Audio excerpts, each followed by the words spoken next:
한 모녀가 산부인과 병원에 와서 검사를 받게 되었습니다.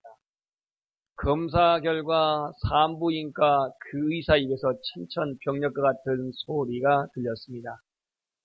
검사한 딸이 임신했다는 얘기입니다.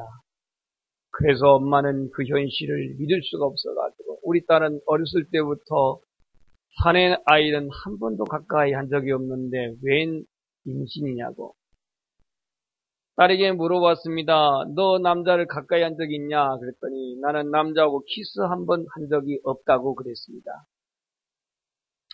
그랬더니 의사가 갑자기 자리에서 일어나더니 창밖으로 나가서 서성이면서 밖을 주시하고 있었습니다.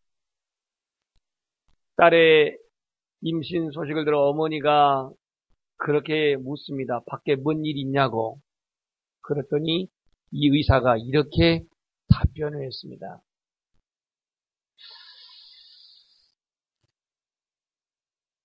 옛날에 이렇게 좀 애매할 때 동방에 별이 나타났는데 혹시나 해서 그렇게 봤다는 겁니다. 혹시나 해서.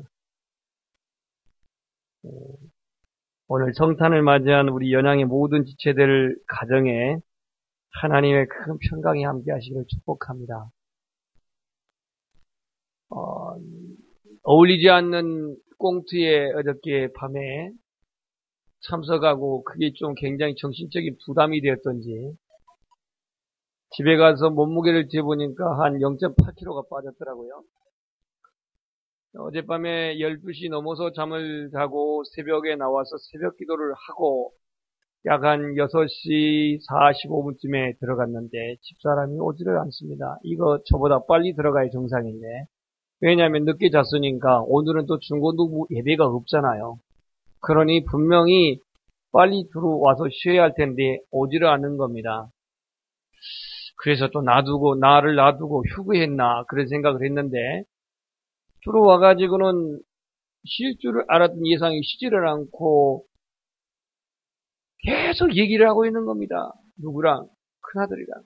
큰아들이 전안에서 이제 대학 생활하다가 어제 성탄절 때문에 왔는데 몇 시간을 얘기했는지 저 재보진 않지만 계속 도란도란 얘기를 하는 거예요. 그래서 저는 절대 도청을 하지 않았습니다. 모자끼리 뭐 할 얘기가 있겠지. 그렇게 얘기를 하는 것을 보면서 제가 무슨 생각을 했냐면 역시 사랑은 관심이고 관심이 있는데 반응한다라는 것입니다. 관심이 있는데 반응한다라는 거예요. 성탄을 맞이한 여러분들은 어떤 관심을 갖고 있고 또 어떻게 반응을 하고 있습니까? 사람들은요, 자기의 관심 있는 자들에게 지지를 하고요, 동의를 하고 거기에 관심을 보입니다. 아이들에게는 이 성탄에 산타크로스를 가지고 선물을 기대하는 관심을 보일지 모르겠습니다. 상인들은 이 성탄절이 자기들의 매출을 높이는 그러한 기회로 관심을 보일지 모르겠습니다.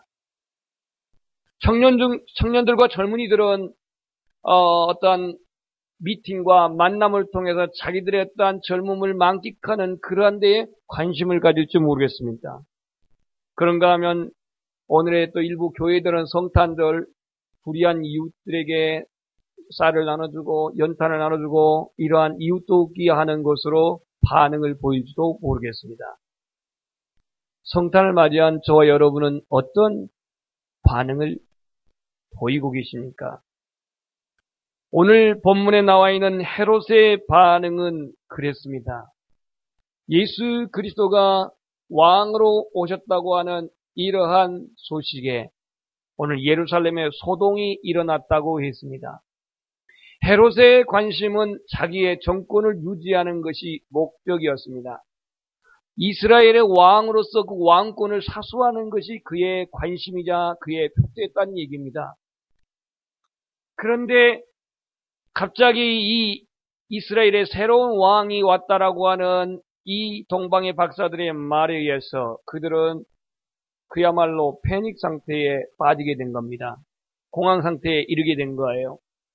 그렇지 않아도 헤롯의 왕권은 굉장히 불안했습니다. 굉장히 위태했습니다. 왜냐하면 헤롯은 유대의 정통 이삭의 혈통이 아닙니다. 이삭의 형인 에돔 출신의 왕입니다. 당시는 로마의 통치를 받았기 때문에 이 이스라엘 왕은 로마에서 임명하지 아니하면 왕이 될 수가 없습니다. 그렇기 때문에 이 에돔 출신은 이스라엘 본 족속들에게 별 지지도 못 받았지만 로마의 정치적인 그런 아부와 상납을 잘한 관계로 그야말로 인간관계와 처세술이 뛰어난 관계로 왕이 되었습니다. 로마에서는 법적으로 왕으로 인정했지만 이스라엘 동포들은 헤롯을 그렇게 신임하지를 않습니다. 그러니까 새로운 왕이 태어난다고 하는 것은 자불안석이요 자기의 왕권에 대한 두려움을 가지고 있었던 헤롯이었습니다.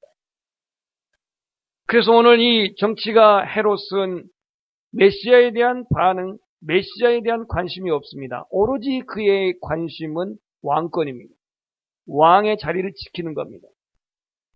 오늘의 이 나라에도 우여곡절 속에서 이제 이 대선이 끝나고 새로운 지도자가 세워졌습니다. 이 새로운 지도자 51%의 지지받는 사람들은 무엇을 기대하고 있을까요? 무엇에 관심을 갖고 있을까요? 하나의 여성 대통령이라고 하는 그러한 상징성의 기대를 갖고 있을까요? 아니면 여러 가지 약속을 잘 지킨다고 하는 그 약속을 신뢰하는 것에 지지를 하였고 관심을 갖고 있을까요? 정치가는 오로지 그의 관심은 권력에 있습니다. 정치가의 생명이기도 합니다. 권력을 떼어놓을 수가 없습니다. 이번 대선에도 기존의 권력 수구 세력들의 수뇌들이 권력을 빼앗기지 않기 위해서 얼마나 노심초사했습니까? 오늘 헤롯도 마찬가지입니다. 명예에 대한, 권력에 대한 그의 관심은 메시아에 대한 아무런 관심도 반응도 보이지 아니했다라는 것입니다. 세례요한이 등장하면서 많은 군중들이 광야로 나갔습니다. 이 광야로 우르르 수만 명이 따라 나가니까 당시의 기득권이었던 서기관들과 바리새인들, 사두개인들 이런 사람들은 긴장을 하면서 도대체 세례요한이 어떤 존재인지 사람들이 저렇게 몰려가는가 하여서 사람들을 보내서 진위를 알아보았습니다. 이때에 그 광야에 나와 있는 바리새인들, 사두개인들에게 세례요한은 거침없이 독설로 전합니다. 회개하라, 독사의 자식들아. 누가 너희를 가르쳐 임박한 진노를 피하라 하더냐 그랬습니다. 세례 요한이 등장하여 많은 사람들이 따를 때에 당시의 종교 지도자들은 오로지 그 기득권을 놓치지 않기 위해서 권력의 기득권, 종교적인 그러한 기득권을 놓치지 않게 하기 위해서 세례 요한의 어떤 메시지를 들으러 간 게 아니라 그 진위를 파악하러 간 것입니다. 오늘날 이 세상에도 자기의 관심이 권력에, 명예에 그렇게 관심을 가진 자가 있습니다. 권력과 명예의 위기를 느낀 헤롯은 결국 분노하였고 2살 아래의 베들레헴 근방의 모든 사내 아이들을 다 죽이는 만행을 저질렀습니다. 이 헤롯은 뿐만 아닙니다. 의붓 형제와 아내와 장모와 그의 아들까지 숙청을 했던 이러한 미치광이 같은 권력가 정치가가 헤롯이었습니다. 헤롯은 그의 교만 때문에 메시아에 대해서 무관심했습니다. 두 번째로는 오늘 이 예수 그리스도 메시아가 왕이 태어날 곳이 어디인가 이렇게 왕이 물었을 때에 재빠르게 여기에 반응했던 사람들이 바로 서기관들이었습니다. 이 서기관들이 뭐라고 답변하냐면 5절 6절에 미가서 5장 2절을 인용해가지고 유대 땅 베들레헴, 이 유대 땅 베들레헴에서 이스라엘 다스리는 목자가 나올 것이라고 말했습니다. 그러니까 성경에 대한 박사, 성경에 대한 그렇게 후원 있게 뚫고 있는 구약 성경을, 이 당시에 신약 성경 없었습니다. 구약 성경을 후원 있게 뚫고 있는 이들은 메시아가 베들레헴에서 태어날 것을 말씀했습니다. 베들레헴은 예루살렘 바로 옆에 있습니다. 걸어가도 1시간 이내에 갈 수 있습니다. 2km 정도 되니까요. 근데 오늘날 이 베들레헴이 얼마나 참 무서운 동네가 된지 모릅니다. 이 베들레헴에 가면은 8m 콘크리트 이 높이의 장벽이 쳐 있습니다. 왜냐하면 거기는 팔레스타인들이 많이 살고 있어가지고 유대인들이 들어가고 나가고 팔레스타인들이 들어가고 나가고를 철저히 1관문, 2관문을 통해서 검사를 해서 들어가고 나가는 곳이 이 베들레헴입니다. 베들레헴. 그런데 이 서기관들과 대제사장들, 이들은 예수 그리스도가 바로 베들레헴에서 탄생하시는 것을 알지만, 말씀을 통해서 알지만 전혀 믿지 않습니다. 반응을 보이지 않습니다. 그들은 오로지 자기들의 종교적인 기득권, 종교적인 그러한 기득권을 유지하는 게 목적이지 예수 필요 없습니다. 메시아 필요 없습니다. 그들에게 새로운 왕이 필요 없습니다. 오로지 기득권, 자기들의 종교적인 밥그릇만 차지하면 되지 영혼에 대한 구원, 영혼에 대한 희망, 영혼에 대한 생명, 관심이 없습니다. 이게 바로 당시 형식적인 종교인들의 반응이었습니다. 오늘날 많은 성도들도 영적인 일에 무관심한 이들이 참 많습니다. 개인의 건강 관심 있습니다. 개인의 매력 관심 있습니다. 개인의 출세 관심 있습니다. 개인의 명예와 권력 관심 있습니다. 하지만 자기 영혼에 대한 무관심, 예배에 대한 무관심, 사명 감당에 대한 무관심, 하나님 나라의 상급에 대해서 무관심, 주님과의 교제, 이웃과의 이웃 영혼에 대한 무관심, 경건에 대한 무관심, 이러한 무관심의 종교인들이 너무 많습니다. 성탄을 맞아요. 저와 여러분은 영적인 삶에 관심이 있는 그리스도인이 되기를 원합니다. 경건한 삶에, 구별된 삶에, 성별된 삶에 아무런 상관이 없는 무관심한 종교인이 아니라 주님의 사명을 귀하게 여기고 하늘의 상급을 소망 중에 바라보고 주님과의 교제를 소중히 여기고 이웃의 영혼을 사랑할 수 있는 그런 영적인 일에 관심과 반응을 보일 수 있는 성숙한 그리스도인 되기를 축복합니다. 세 번째로 등장하는 인물들은 본문에는 나와 있지 않지만 누가복음을 가보겠습니다. 누가복음 2장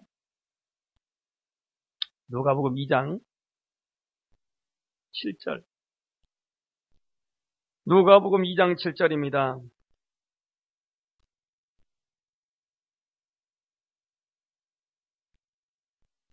다 같이 한번 읽어보겠습니다.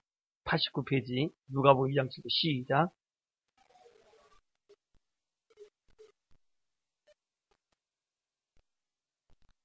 첫 아들을 낳아, 여러분들은 첫 아들을 집에서 낳으신 분도 있고 병원에 낳으신 분도 있을 텐데 첫 아들 낳았는데 누울 곳이 없어서 강보에 쌓여 어디에 누웠고? 구유, 말의 먹이통인 구유에 누웠고 이는 여관에 있을 곳이 없음이라. 여관이 없었습니까? 여관에 머무를 곳이 없었습니까? 여관은 많았지만 여관 머무를 곳이 없었다는 겁니다. 지금 성탄절에 숙박업소 머물 곳이 없습니다. 장사가 너무 잘 돼서.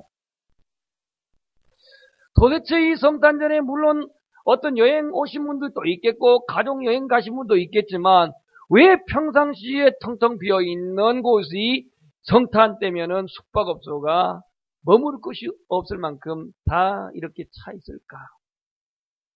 물론 예수님 당시에는 호족 조사를 아우구스토의 그 가이사 아우구스토의 명을 받아가지고 각 지방의 각 고향에 가서 호족 조사를 하라겠기 때문에 베들레헴에도 많은 사람들이 이동했기 때문에 거기에 숙소가 없었던 것, 숙소가 다 찼던 것은 사실이지만 그래도 그렇지.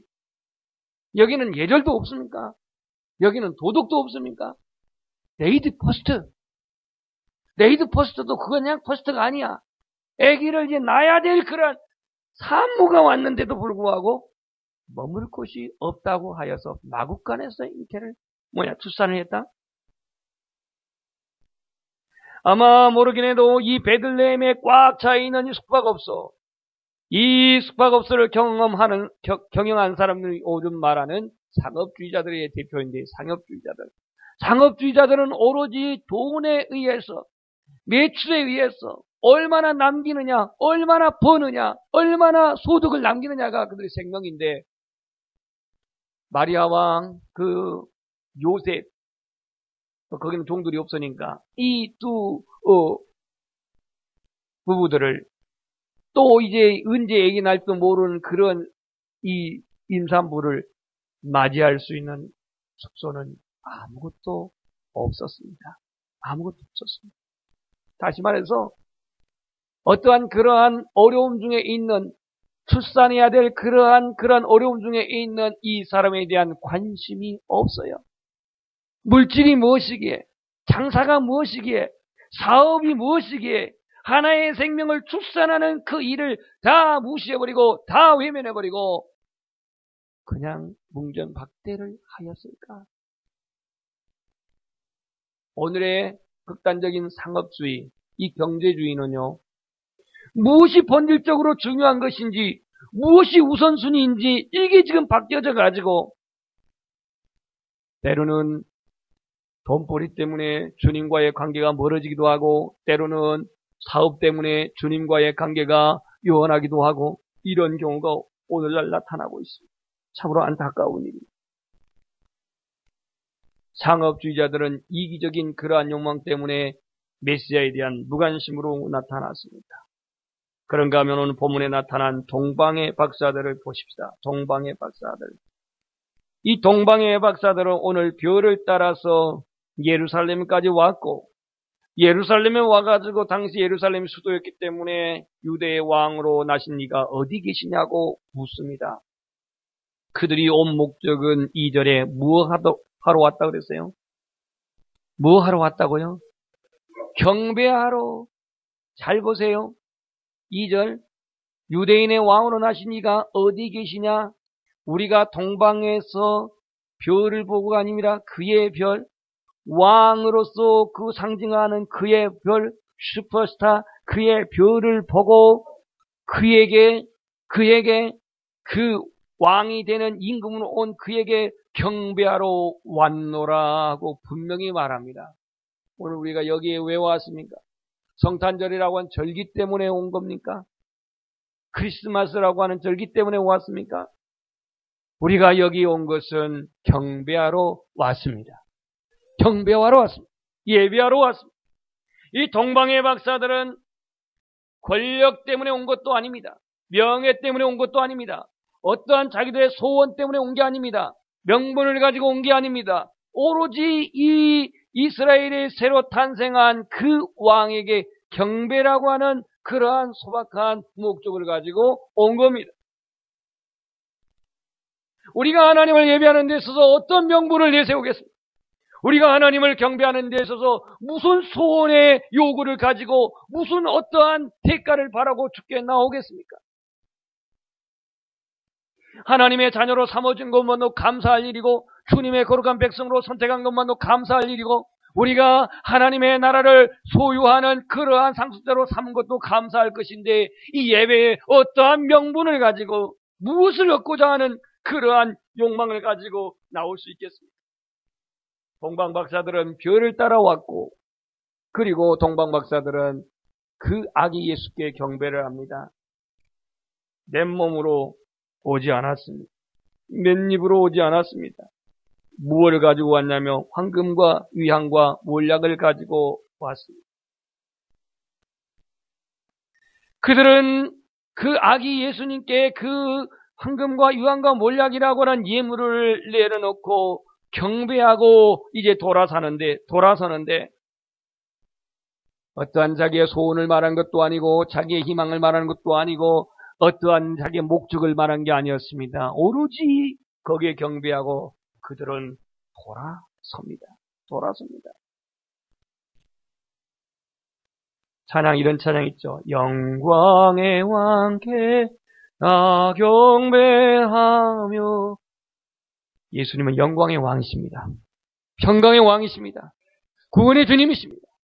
이분만이 경배를 받으실 분입니다. 찬양을 받으실 분입니다. 우리의 송축을 받으실 분이십니다. 왕으로 오신 예수님을 왕으로 대접하고 왕으로 오신 예수님을 왕으로 선포하고 왕으로 오신 예수님을 왕으로 고백할 수 있기를 원합니다. 예수 우리 왕이여 찾아와서 나를 다스리소서. 나를 다스리소서. 나를 다스리소서.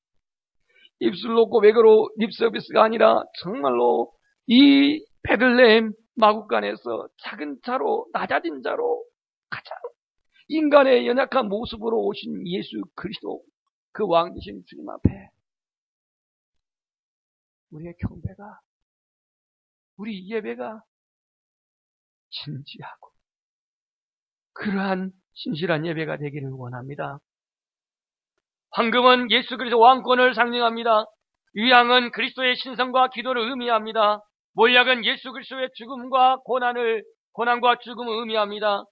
예수 그리스도께서 이제 그 애굽으로 피난했을 때 이 황금은 하나의 피난, 한 생활에 필요한 도움을 주는 물질이 되었습니다. 성탄을 맞이한 우리의 자세는 어떻게 우리가 가져야 할 것인가? 한번 따라서 하겠습니다. 마리아처럼 찬양합시다. 누가복음 1장 46절을 보면은 이 가브리엘 천사가 마리아에게 수태 고지를 알렸을 때에 마리아는 내 영혼이 주를 찬양하며 이런 고백을 합니다.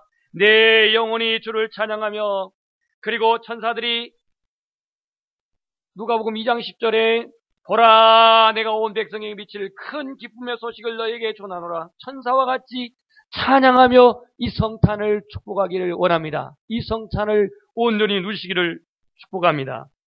두 번째는 동방의 박사와 같이 경배합시다. 한번 따라서 동방의 박사와 같이 경배합시다. 이 경배함에 우리의 진지함이 묻어난, 이 경배함에 우리의 정성이 묻어난, 이 경배함에 주님을 사랑하는 고백이 있는, 그래서 황금과 위향과 몰약을 가져왔던 것처럼 예물을 드렸던 것처럼 우리의 이 예배가 동방의 박사들처럼 그렇게 경배하는 예배가 되기를 원합니다. 누가복음 1장 28절을 보면 가브리엘이 와서 전합니다. 그에게 들어가 가로되 은혜를 받은 자여 평안할지어다 주께서 너와 함께 하시는도다. 예수 그리스도의 잉태의 사실을 그리고 예수 그리스도가 메시아로 오심을 증거하였던 그 증거로 성탄을 맞이하기를 원하며 마지막으로 우리의 성탄이 온전히 섬기는 성탄, 주고 나누는 성탄이 되기를 축복합니다. 여기에 많은 선물들이 있는데 어떤 분은 한 사람에게 선물이 3개, 4개 있는 분도 있고 어떤 분들은 죄송하지만 하나도 없는 분도 있습니다. 시험 들지 마세요. 누가 한지도 모릅니다. 그냥 감동대로 하라 했습니다.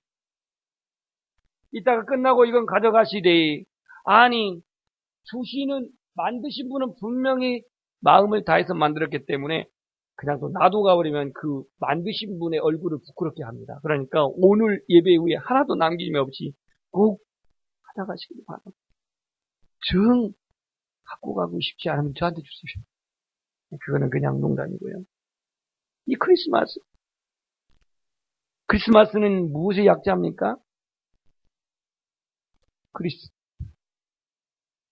예수, 그 다음 미사. 천주교는 미사라고 하는데 예배, 경배, 미사. 그리스도하고 미사를 합성한 것이 크리스마스입니다.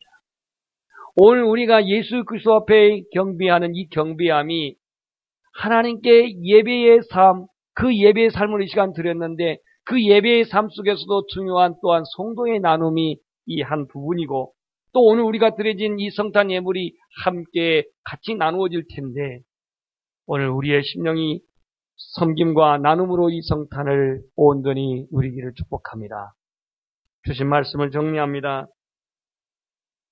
헤로스 정치가로서 교만함의 예수 그리스도에서 무관심했습니다. 그런가 하면은 서기관들, 바리새인들, 대제사장들 종교인들로서 그들은 형식주의에 빠진 이들은 예수님께 무관심했습니다.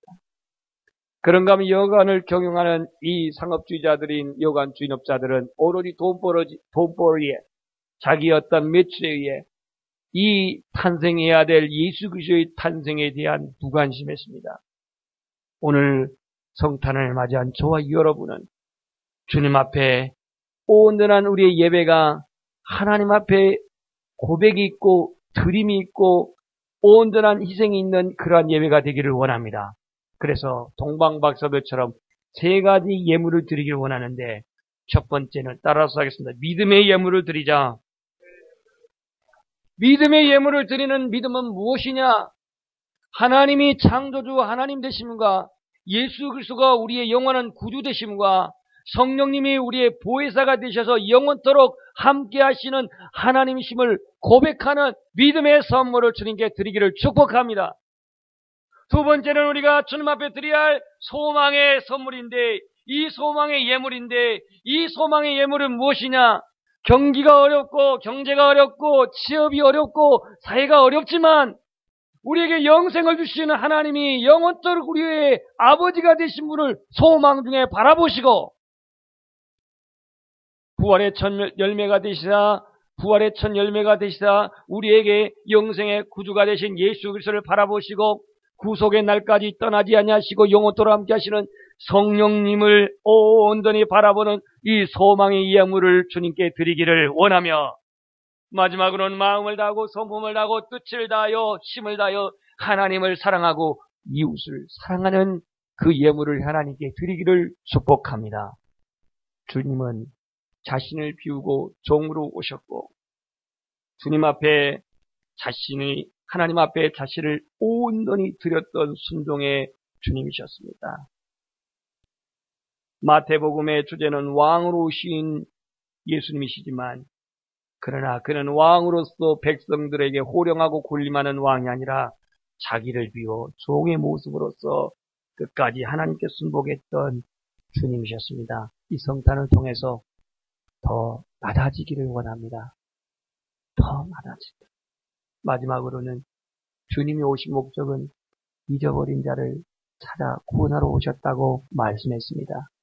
그러면서 요한복음 20장 21절에 아버지께서 나를 보내신 같이 나도 너희를 보내노라 이렇게 말씀합니다. 가난한 자, 마음이 상한 자, 포로된 자, 지하 가운데 아직도 영적인 눈이 열리지 않은 영적인 소경된 자, 주님의 사랑으로 찾아가시고 주님의 사랑으로 만나주시고 주님의 사랑으로 붙잡아 주시기를 축복합니다. 기도하겠습니다.